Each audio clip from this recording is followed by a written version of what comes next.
Students, तो आज हम लोग क्लास 8 का साइंस पढ़ने वाले हैं ना।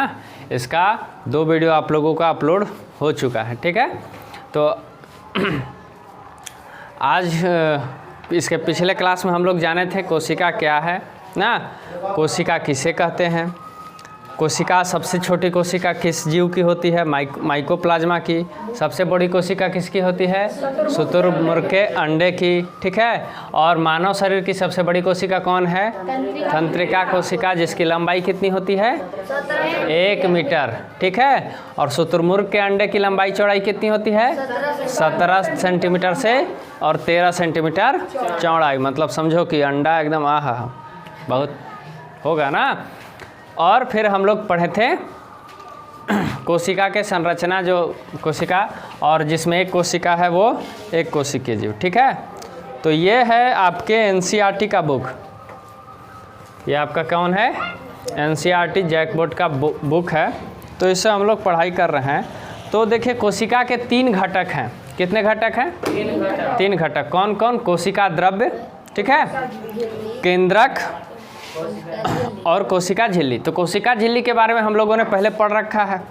उसके बाद क्या है कोशिका द्रव्य। कोशिका द्रव्य देखो, कोशिका द्रव्य एक जेली जैसा पदार्थ है। कैसा, जेम जेली जो रेड कलर का होता है उसी तरह का जेली जैसा पदार्थ है, ठीक है। और यह कोशिका झिल्ली और केंद्रक के बीच पाया जाता है।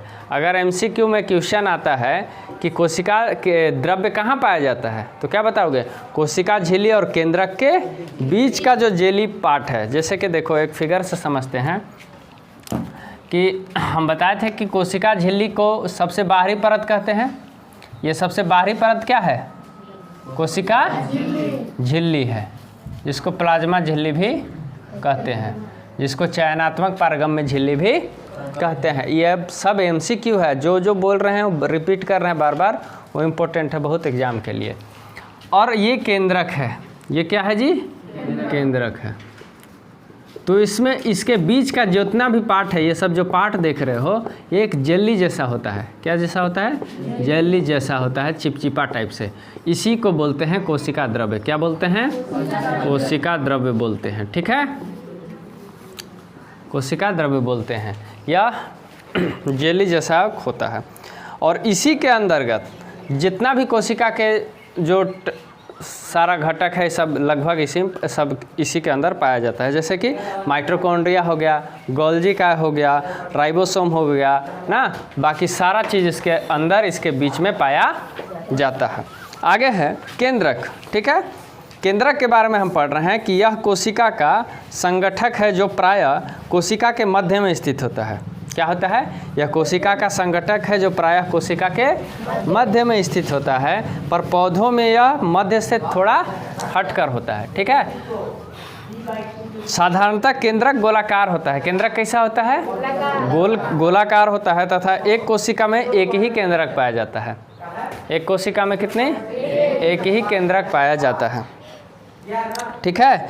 सभी पूर्ण विकसित कोशिकाओं में विकसित केंद्रक पाया जाता है जो दोहरी केंद्रक झिल्ली से घिरा होता है। सभी पूर्ण विकसित कोशिकाओं में क्या पाया जाता है, केंद्रक पाया जाता है जो केंद्रक झिल्ली से घिरा होता है, ठीक है। उसके बाद कोशिका द्रव्य और केंद्रक द्रव्य को सम्मिलित रूप से क्या कहते हैं, जीव द्रव्य। कोशिका झिल्ली कोशिका द्रव्य और केंद्रक द्रव्य को सम्मिलित रूप से क्या कहते हैं, जीव द्रव्य कहते हैं। समझ में आ गया बात। और फिर पढ़े थे हम लोग कल गुणसूत्र।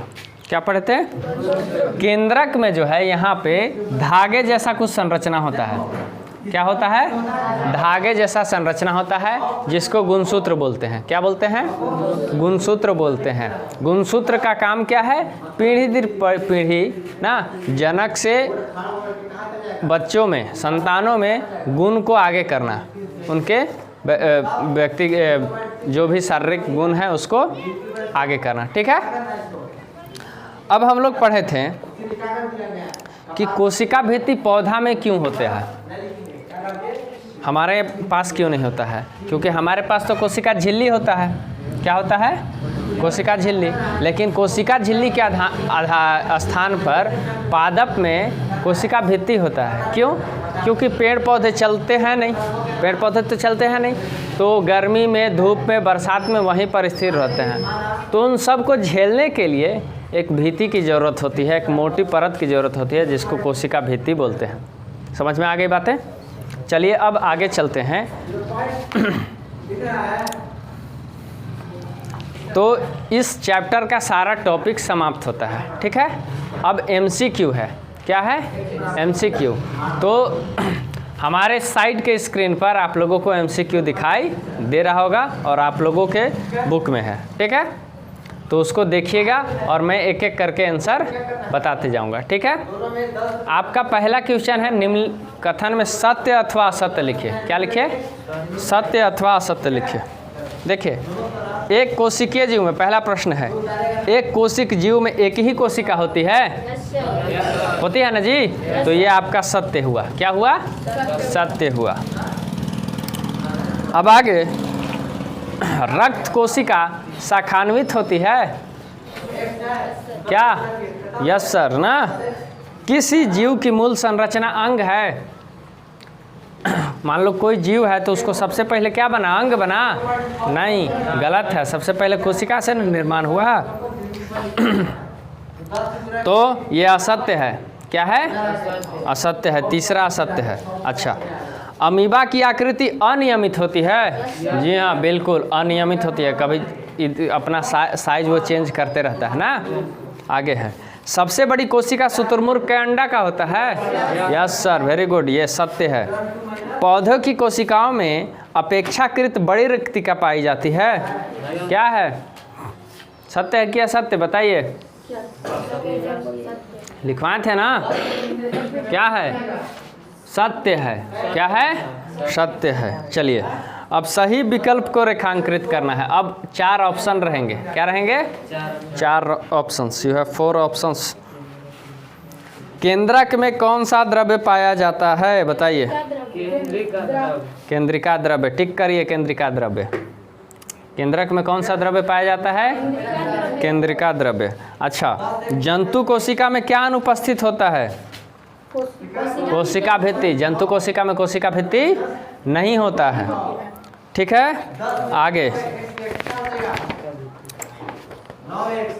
आगे है, क्लोरोप्लास्ट किस में पाया जाता है? आदमी में कि पौधा में? बताइए। पौधा में पाया जाता है ना। इसी क्लोरोप्लास्ट में क्या होता है? क्लोरोफिल ना। और क्लोरोफिल के कारण पत्ती जो का रंग किसा होता है? हरा होता है पत्ती का रंग। ठीक है, आगे, अमीबा एक कल कोशिकीय जीव है, इसमें एक ही कोशिका होता है? क्या करने के लिए? अंतर्ग्रहण, पाचन, अवशोषण, उत्सर्जन, दोनों, ये सभी क्रियाएं। तो सभी क्रियाएं वही एक ही कोशिका करता है। ठीक है, तो इस तरह से हमारा अभ्यास का MCQ और सत्य असत्य वाला सेक्शन ख़त्म हुआ। ठीक है, अब हम लोग नेक्स्ट चैप्टर की ओर बढ़ेंगे। तो नेक्स्ट चैप्टर आपको कल पढ़ाया जाएगा। और ठीक है, और नेक्स्ट चैप्टर का वीडियो कल अपलोड होगा। तब तक के लिए धन्यवाद।